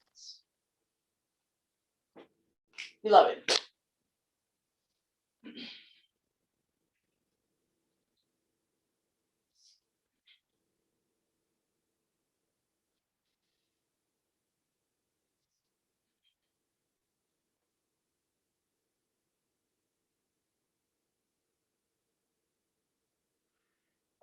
Solvency for this debate is going to look different. It's going to feel different. For years, we've decided debates and debaters value off of what they produce and not winning and losing. Did we produce or complete a theory? Did a material strategy emerge? Did a certain person win or lose? The axis fuck traditional notions of completeness and value of the debate. And about this should be about what you feel. Did you feel anything when you heard the affirmative? What voices did you hear? Lean into those voices. Let us guide you. This is our judge instruction. It should be the way that you view the rest of the debate, especially the arguments about the intercommunity that happened on the syntax of the final finals vote. At the very least, at any point, if you feel like there is something to believe to be true about the sends active finals argument, you can still vote app on the potentiality that it can be felt or tapped into as a model for how we understand interrelationality in debates like these that force us to confront how do we decide when niggas want the same thing? How do we decide when they come together and there are problems? How do we resolve those things? We say that accountability is something that happens when you vote for that sort of polyrhythmic analysis or that polyrhythmic understanding of relationships, because it allows for us to recognize that different niggas need different things in the moment, that we have to redefine what it means to vote a certain type of way or what that sort of solution looks like. The procedural proper we are winning, that talking about sociality is good insofar as centering that discussion is one that allows us to navigate intercommunal violence, forgetting, etc., avoiding it completely just because Zach doesn't have time for that shit is fucked. Sometimes we have to confront the hard shit. I'm exhausted too, but this is the shit that I have for the community. I've also made sacrifices. I've also had to debate other niggas, and that shit is fucking hard, but it makes us better. The polygram allows for niggas to take back some control on how that looks, at the very least lean on one another when that shit gets hard, which is our answer to their argument about you didn't provide a counter role because even you conceded in cross-sex that we didn't need to tell you what to do, but you were just mad about the thing that came out of the after the way that it made you feel. Yes, I'm sorry that this might be how you see your last debate, but it's not over for you. We see a lot of other value. We see your value in something more than winning, but other than that, our counter interpretation is that you should vote app to send Kansas and USC to the finals and put Zach on the Bear Wall KU, and Zach comes and come on and let's do this shit in finals. I hope your thank you speech is ready, because a 3-person team in the finals of CEDA would be fucking legendary, which you conceded. Voting app solves it because it demonstrates that in a discussion of community, in a discussion of shit that we feel niggas can adapt to get different shit from one another, the app redubbed itself and said, let's do some crazy shit in finals. Then it is the form of accountability that happens in the polyrhythm, because it recognized actively in a debate that you needed something, that you wanted to feel something, and you felt a certain type of way after you heard the app, and it re-raised and it said, this is what we have for you. Then it's about a wild legacy. If it is about having a wild legacy and having your time in the spotlight, let's do it. But only voting new neg recreates that element of competition, or saying that niggas' value is only about what they win or lose, which is something that we've impact turned from the jump when we talk about resolutional debate and their indebtedness to that, when they say that just because the tab room told them that they were neg, that they had to negate. Our argument is that also, if it is only about Zach getting that moment in finals about nothing else, and it proves and turns all their ability to go for this individuation offense, because it proves that it's never about community, but they also have an investment in that sort of competitive anti-community logic, anti-community logic. You are not the only one that is exhausted. Julian says that in the 1 yard. This shit is infinitely regressive insofar as that even if you win or go on to the other debate, there's a potential that you debate other niggas, and this sort of exhaustion can happen again, which is our argument about the discussions of community are good. It's just a question about what do we do when we then have those conversations, which is our argument about only voting app and doing the things that we've suggested are the ways to resolve that, because it proves that regardless of the expectations placed upon us, that niggas can fucking do what we do for one another and lead into the shit that we feel. It's because of the reorientation of the ballot and what it should signify. It solves all of their stuff, because it says that legacies of greatness should not be defined by a win or a loss as traditional leadership, but by relationships that we create, the vibes that we get when we are around other people. They've conceded that Zach's career is not something that can truly be over, because it will always exist and be a part of the way that I interact, and the way that I prep, the way that Julian preps, it informs the way that Banky will interact with other Black people in the future. The set of debates norms have called you to do a lot of things, which is why you're exhausted. Only the polyrhythm has an explanation for how you resolve that shit, and it's not something that we are necessarily responsible for. It's not calling shots on the relationality stuff. The affirmative didn't try to shotgun anything, but just like you said, your app has a method of sociality. The negative can negate with that method and what it critiques. You could do the same versus our app, which you did when you read the audio visual K, which proves that we have a defense to their internal link, because the neg doesn't, just because your neg doesn't mean you have to negate sociality good. We did not say the K was an assault on Black sociality. We impact turned the visual focus, so the 2 in our example isn't true. You tying your career and that shit to the ballot is what makes the impact sort of inevitable. This whole argument assumes that because Zach is a senior, that it's okay for them to do the same shit on the other side that's critiquing, because it's all or nothing. Fuck that, it's worse, and is a worse model for intercommunality, because their model does not assume a conversation. They've conceded also our offer to come to finals, and all of Juicy's analysis, it solves the individuation stuff I do above. They've also conceded that the polyrhythm in discussions like these are placed in places like debate, where this wouldn't have even fucking happened. No other team would have given a fuck about your feelings, would have given a fuck that it's what you say is your last debate. No one would have given a fuck about you. And I'm telling you now that voting neg does not resolve that feeling of feeling like you might have a complete season. Your career is not complete, because it lives on through the vibes and the shit that niggas feel. It informs the way that we act, which means that even if you don't want to take up the offer and come into finals with me, that's fine.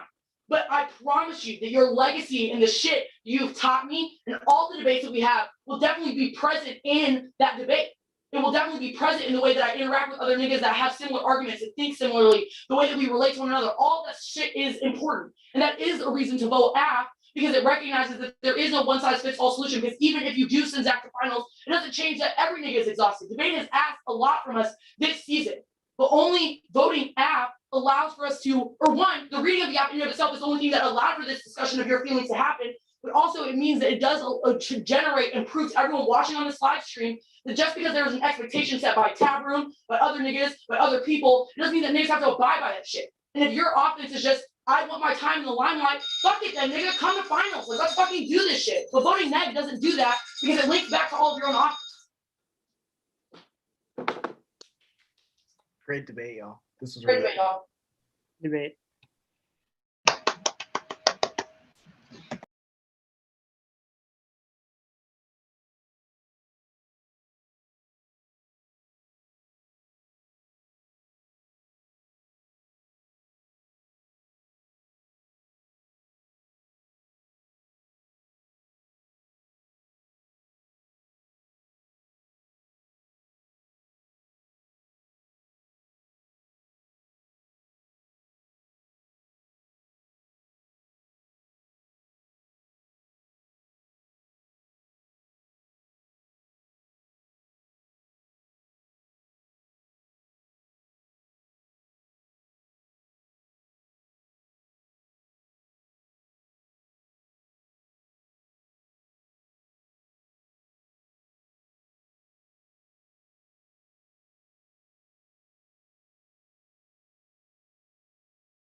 Hey, good evening, everyone.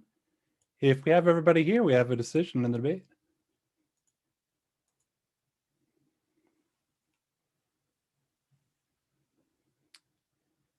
And I'm just checking. Do we have, okay, we've got all the competitors. We have Jade and Devin. Perfect. All right, y'all. Hey, congratulations to everybody on reaching the semifinals of the 2021 CEDA National Debate Championship. It was an honor to watch this debate, and it was incredible. All four of y'all were amazing. Thank you so much for a wonderful debate.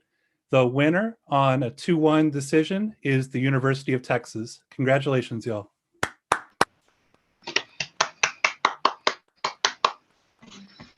Kansas USC, congratulations on a great tournament. I'm going to toss it over to the panel. So I will start because I'm the one that sat. So first, I would like to say thank you all for inviting me into this space. I will try to approach this decision with as much care and grace as possible because I think that is what y'all deserve. It was a beautiful debate to watch, and I'm happy that I get to theorize about what I think of the niggas that I know and the niggas that I don't know who have made this debate possible. So first, yes, my ballot is an endorsement of sociality, but I also think it is an endorsement of the potentiality of what debate can mean.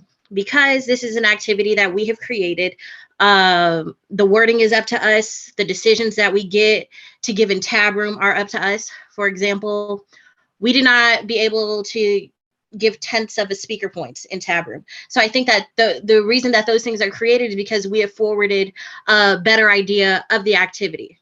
So I think that because of this debate, I visualized categories that don't say winner, but are other forms of value in this activity based on the indebtedness that we have to each other.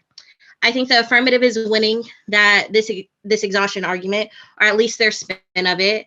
They have said the reason you are exhausted is because traditional debate has forces you to visualize offense and defense paradigms in a rigorous way. That means niggas get left out inevitably. Zach, you started to talk about the ways in which life just has you exhausted, specifically in your university. And I think that should have been used more offensively. Like, no debate doesn't have me exhausted because I already know what's going to happen in this debate because it's a predictable space and it's a predictable part of my life. So you have me exhausted when argumentation like this is read and I don't know what to do with it. I think this individuation DA is answered by the logic of completeness and wholeness. I think that this is the strongest part of your AF because it kind of allows you to be full of flaws and allows you to just be like, listen to us anyway. Neg, I think what it needs to be is like, there needs to be a pushback on that of where's the bright line of completeness and flaws and the more rigorous and dirty nitty-gritty parts of flaws and problematic flaws in that model of debate. Where do we draw that line when people want to endorse fucked up projects? Because I think that is what they allow. I also want to hear more about what we do about the Black debaters who are not memorable, or how do we measure memorability, or what about the Black people early in debate who were sacrifices of argumentation that get lost in the archives of Black debate. I think that is a portion of this debate that I'm missing. Now on to the send Zach to the finals portion of debate. I don't think I have a clear interpretation of what it means to end a debate career. Does this mean the last debate you participate in? Does it mean the last debate you participate in under DW? Does this mean the last time you are involved in the community as a whole?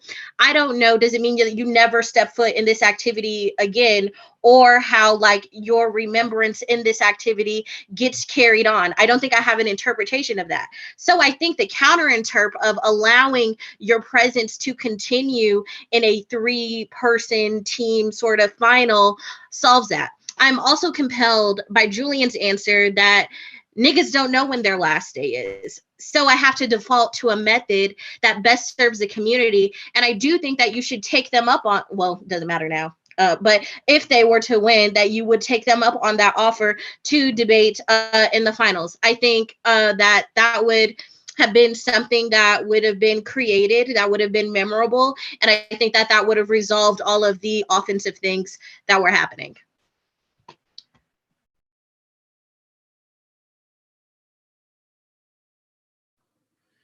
I'll go. I voted negative for 3 reasons, and I kind of contextualize it. But I think picking up maybe close to where Jada ended off. I think that there is potentiality in sociality and in sociality, Black sociality particularly, by the gesture that is extended by the AF to do the things that they have suggested in the 2AR. But I think Zach is making an argument that those things are not necessarily of value to him and how he sees and feels in response to what has been created from the 1AC, a meaningful, valuable way to navigate this moment. So based on those feelings, how he was made to feel, how he has then in turn been able to make me feel, I'm just kind of vibing off of the feelings. And that was a way, the feeling that I walked away with that shaped and framed kind of the 3 places where I made my decision. First, I don't think that there is a response to the consistent assertion that debate can provide socialities and disagreement, and that even Moten and Harney do not negate the possibility that in disagreement, sociality can be created. And I think when you kind of parse out that possibility, you create a form of completeness with Martin and with Moten and Harden's Moten and Harney's interpretation of what these Black socialities can be like. So I think that becomes a type of completeness. And I think this is just an argument that is conceded throughout the debate, that we don't ever have any pushback on to leave space for what it means to have disagreement and how that exists. That leads me to my second argument that I also don't feel like you all response to. And it was something that I was, like the feeling I felt, I think the last time I judged this debate, but I kind of was certain about because of how you all would be impressed on it, that I don't know if I can endorse a model that just does not give any indication to the negative of what they can do. And I think they're running consistently, that there is just not a clear kind of way or path to engage. And you all make the argument that you read the K, but even Zach says, listen, I didn't have a link. I'm being honest with you. I just threw something out there. I didn't have a link until the debate had to develop. And so the 1AC does not give me an inroads to find meaningful ways to not dispute Black socialities in ways that make me feel a certain type of way or put me in a position to negate Black history and Black relationships. I also think that in a world where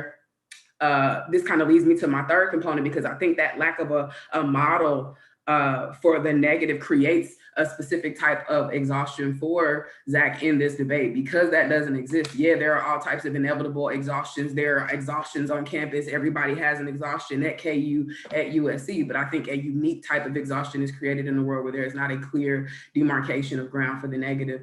The last place I'll leave in, which just kind of relates to that, is that I think that there is kind of some touch and go maintenance to this idea of the uniqueness of the finality of the negative. I think that there is just some traction to, and this kind of goes with what Jada was saying, where there is no definite determination of what it means to end a debate career, and why I can agree that is true. I think Zach is consistently saying, this is what an end looks like for me, is no longer giving speeches, no longer participating, how your legacy shapes me. And I think you should have gone harder for this paternalism argument and still kind of sat on it and been like, I just think it's really reductionist for you to make a space for me. And you go, what about my squad room? I want the legacy of future Texas Black debaters to walk in my squad room and say, dang, Zach did that, I can do that too, right? I was waiting for that moment, because I think that really would have crystallized this conversation. But I do think it's kind of a little Crumb-esque, a little bit of sociality on my terms or on the AF's terms with the gestures that they did give you for what could happen in the world where we affirm the AF's method. So those 3 kind of logics triangulate for me a negative ballot, and I see that the exhaustion on the impact of exhaustion being uniquely exacerbated by the AF's orientation toward the conversation.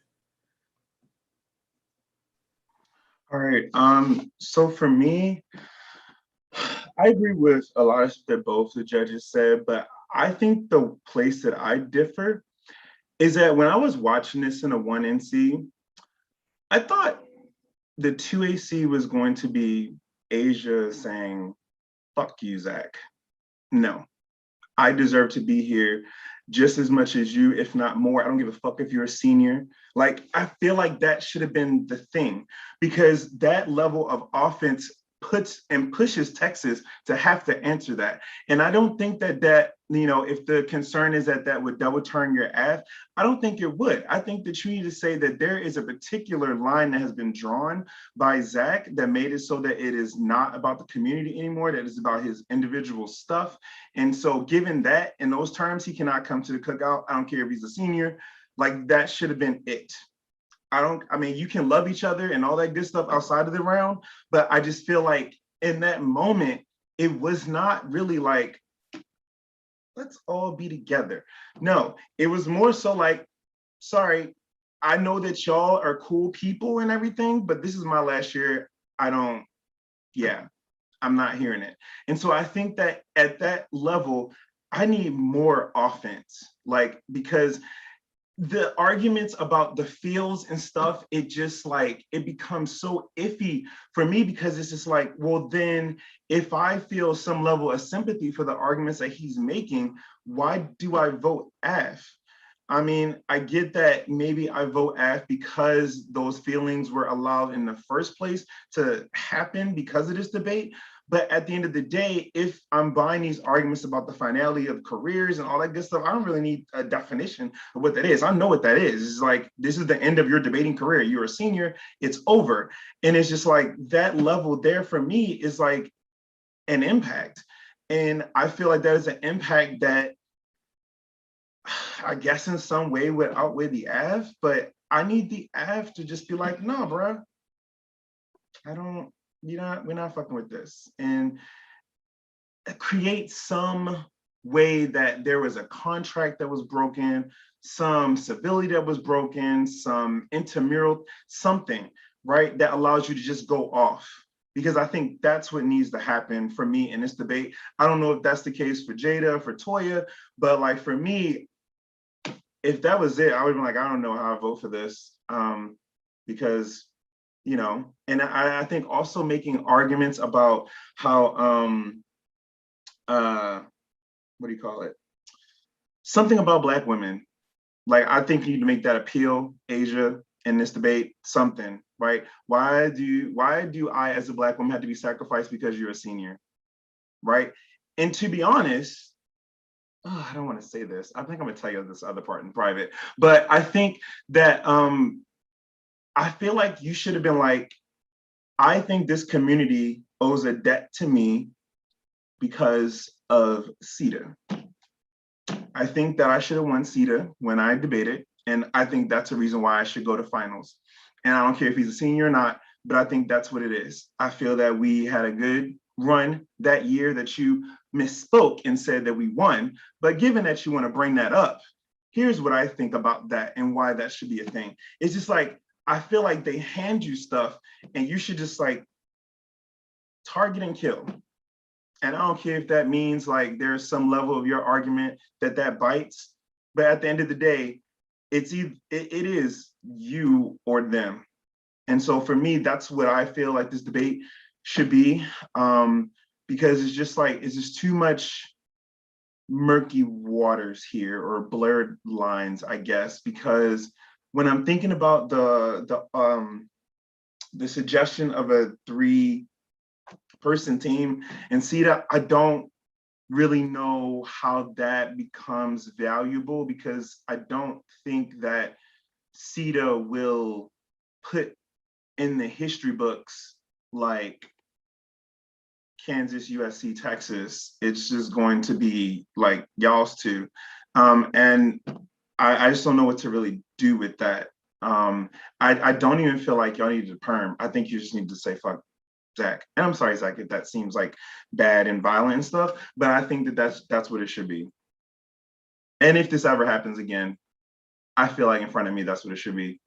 And I just don't need to have sympathy for the other person that made the argument initially.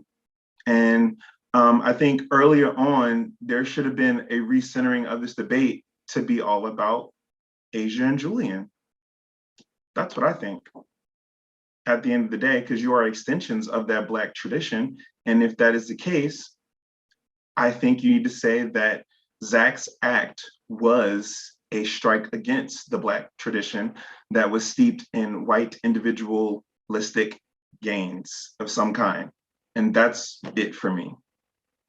So, yeah, that's what I have.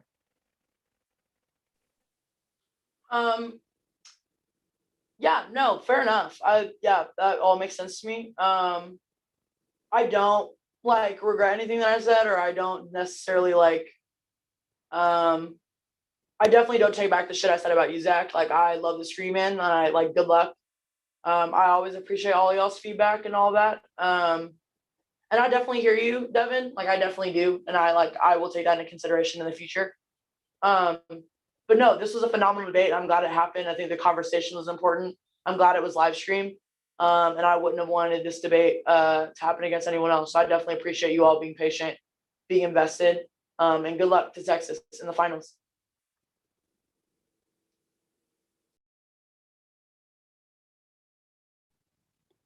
This was a really great debate. I don't know. I've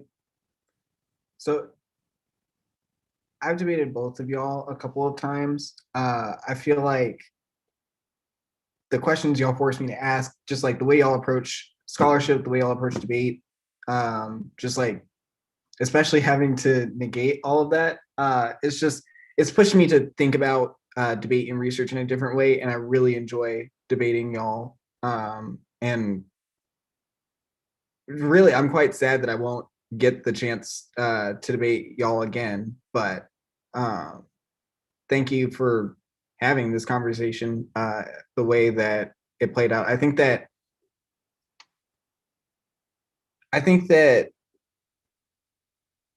the way that y'all debate and approach debate is, I don't know, it honestly, like, it stresses me out in terms of like the research that I do to like figure out what the next strat is. But honestly, every time we debate, it's always really fun debate. Y'all always bring good vibes. It's just an incredible time, and it's a big part of why I love being in debate, and why, like, every time people are like, oh, you come so far, it's really hard for me to like think about that road, because I know it comes to an end.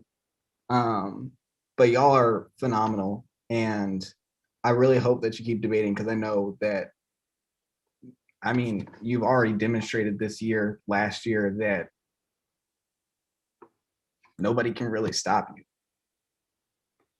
Well, I mean, maybe in this instance, but I you mean, know, it's always, we love that. like, y'all, Go prep for finals. You earned it. You did the shits. And luckily for you, I mean, as you've said, your career is over, so you will not be catching me in this what everyone expects of me, which is just fuck everybody. That's, I guess, just the strat that we're gonna have to go for. This is like what we're doing. Good luck. I hope you do your man proud. And I appreciate all three of y'all more than you know for the comments. Appreciate you, Zach. Good luck. Good Great luck, job. Good luck, Kat. And we'll see everyone later. thank y'all. Great debate. Thank you everyone for judging.